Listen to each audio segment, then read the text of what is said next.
जोहार दोस्तों, मैं योगेश कुमार आप सभी का आपके अपने यूट्यूब चैनल अपना क्लासरूम में स्वागत करता हूं। दोस्तों, पिछले कुछ दिनों से छठी जेपीएससी को लेकर बहुत सारे अटकलें लगाई जा रही थी कि सभी जो चयनित अभ्यर्थी हैं, यानी कि चयनित अभ्यर्थी अब नहीं बोल सकते हैं, चयनित अफसर हैं, उनकी नौकरी खतरे में पड़ सकती है। इस प्रकार के कई तरह की खबरें आपके सामने आ ही रही थी, लगातार आ रही थी। और इन्हीं खबरों के बीच में जो कल हाईकोर्ट ने 4 घंटे मैराथन बहस के आधार पर कुछ फैसले लिए हैं, आपको वो फैसला को जानना आवश्यक है। इसमें कहा गया है कि 326 अफसरों की नौकरी फिलहाल बची रहेगी। अगले आदेश तक यथास्थिति बनाए रखने का आदेश है। और वरिष्ठ अधिवक्ता सुप्रीम कोर्ट के प्रशांत भूषण जी ने कहा है, जेपीएससी द्वारा जो मेरिट लिस्ट जारी की गई है वह बिल्कुल सही है। इसका तात्पर्य ये हो जा रहा है कि जो 326 अफसर अभी बहाली हुए हैं छठी जेपीएससी से, उन्हें किसी प्रकार के नौकरी में भी कोई खतरा नहीं है जब तक कि पूरी तरह से फैसला नहीं आ जाते हैं। यानी कि जब तक संपूर्ण निर्णय नहीं होंगे तब तक ये मेरिट लिस्ट का जो प्रॉब्लम था कि मेरिट लिस्ट हटेगी फिर से आएगी, ये सारे प्रॉब्लम्स अभी नहीं दिख रहे हैं। चलिए देखते हैं किस प्रकार से इस खबर को लिया गया है। तो खबर को कहा गया है कि फिलहाल 326 अफसरों की नौकरी बचेगी। इसमें कहा है कि छठी जेपीएससी के चयनित अभ्यर्थियों को झारखंड हाईकोर्ट से अंतरिम राहत मिली है और कोर्ट ने एकल पीठ में आदेश पर अगले इस आदेश तक यथास्थिति स्टेटस को बनाए रखने का आदेश दिया है। साथ ही कोर्ट ने इस मामले में एक एकल पीठ की याचिका दाखिल करने वाले सभी प्रार्थियों को नोटिस जारी करने का भी निर्देश दिया है। कोर्ट ने आदेश के बाद फिलहाल 326 पदाधिकारियों की नौकरी बच गई है।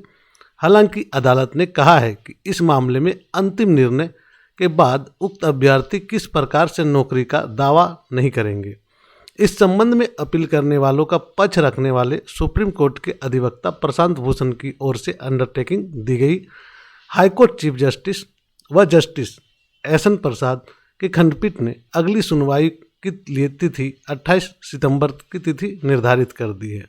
इस दौरान जेपीएससी ने सरकार के पक्ष पर भी सहमति दी और कोर्ट ने पूछा कि क्या जेपीएससी एकल पीठ के आदेश के खिलाफ अपील दाखिल की है। इस पर जेपीएससी के अधिवक्ता संजय पीपरवाल व प्रिंस कुमार सिंह ने अपील दाखिल करने की बात कही है। एकल पीठ में जो है लगभग 100 से ज़्यादा अपील याचिकाओं पर कल सुनवाई हुई और आदेश के खिलाफ सरकार नहीं दाखिल करेगी अपील, यह कहा है महाधिवक्ता ने। न्यायालय के आदेश का पालन करेगी सरकार, महाधिवक्ता का ये कहना है। उनके अनुसार बहस पूरी करने के बाद जब महाधिवक्ता राजीव रंजन से उनके पक्ष पूछा गया तो उन्होंने कहा कि राज्य सरकार ने एकल पीठ के आदेश का अनुपालन करने का निर्णय लिया है, यानी मेरिट लिस्ट में संशोधन किया जाएगा।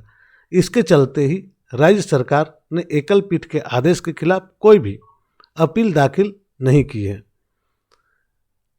इस पर अदालत ने कहा कि इस मामले में सरकार अपना स्टैंड बदल रही है और तटस्थ हो गई है।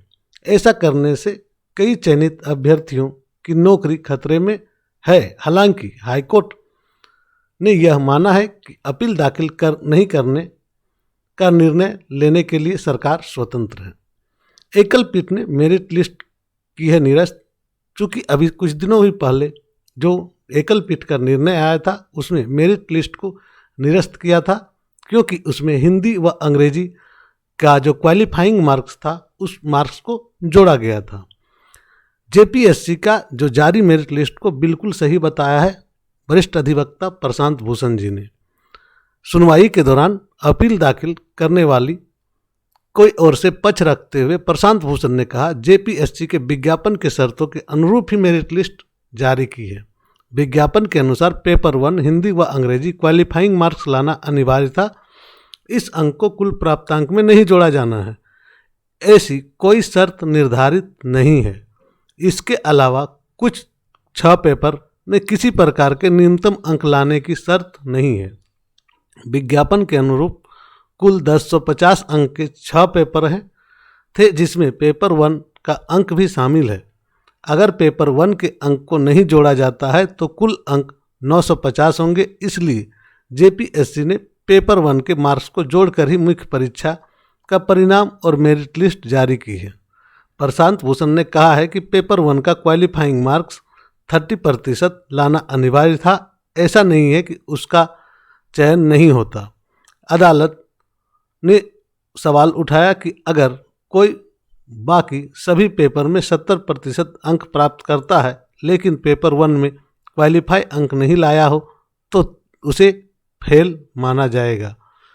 सभी ने इस पर सहमति जताई। इस दौरान वरीय अधिवक्ता अनिल कुमार सिन्हा ने कहा कि छठी जेपीएससी परीक्षा में चयनित हुए अभ्यर्थी 1 साल से नौकरी कर रहे हैं और सुप्रीम कोर्ट के आदेशानुसार उसकी नियुक्ति पर सवाल नहीं उठाई जा सकती, भले ही विज्ञापन गलत हो। इस प्रकार से कुल मिला के 326 अफसरों की नौकरी ऐसा नहीं लगता है फिलहाल कि जाएगी, क्योंकि इनके पीछे बहुत बड़े हाथ लग चुके हैं और ये बहुत ही ज़बरदस्त होने को आ रही।